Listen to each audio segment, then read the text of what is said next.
జయ రాధేశ్యాం. మీ అందరికీ ఒక మంగళవార్త. ఈ నెల 18వ తేదీన మంగళవారం నాడు శివ పార్వతీ కళ్యాణము, అలానే రాధాకృష్ణుల కళ్యాణం. శివకేశవుల యొక్క కళ్యాణం మనం ఏకకాలంలో ఈ చైతన్య తపోవనంలో ఈ శివకేశవ పీఠంలో ఆ రోజు సాయంత్రం 5 గంటలకి ప్రారంభించుకుంటున్నాము.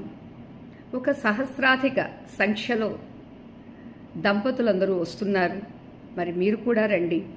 ఈ శివకేశవ కళ్యాణ మహోత్సవానికి ముఖ్య అతిథిగా మంత్రివర్యులు శ్రీమాన్ నారా లోకేష్ గారు, వారి కుటుంబ సభ్యులు అందరూ ఇచ్చేస్తున్నారు.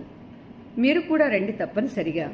ఎందుకంటే మరలా వచ్చే సంవత్సరం దాకా ఈ అవకాశం మనకి రాదు. అంచేత కార్తీక మాస శివరాత్రి శ్రీ శివకేశవ కళ్యాణ మహోత్సవం. దీనిలో మీరు ఏమీ తీసుకురానక్కరలేదు, మీరు ఏమీ ఇవ్వనక్కరలేదు కూడా. హాయిగా ఉచితంగా వచ్చి కూర్చుని కళ్యాణం చేసుకోండి. కళ్యాణ స్వరూపులైనటువంటి శివకేశవుల్ని దర్శనం చేసుకోండి. మర్చిపోరు కదూ, తప్పనిసరిగా భాగస్వాముల కండి. ఈ దేవతా కళ్యాణాల ద్వారా ప్రతి వ్యక్తికి, ప్రతి కుటుంబానికి, ప్రతి సమాజానికి చాలా మేలు జరుగుతుంది. ఆయువు, ఆరోగ్యము, ఐశ్వర్యము, ఆనందము కూడా ఉన్న వాటిని ఇంకా ఇంకా వృద్ధి చేస్తారు ఈ దంపతులు. ఆది దంపతులు శివపార్వతులు. మరి వారి యొక్క అర్ధనారీశ్వరత్వం మీ అందరికీ తెలిసిందే కదా.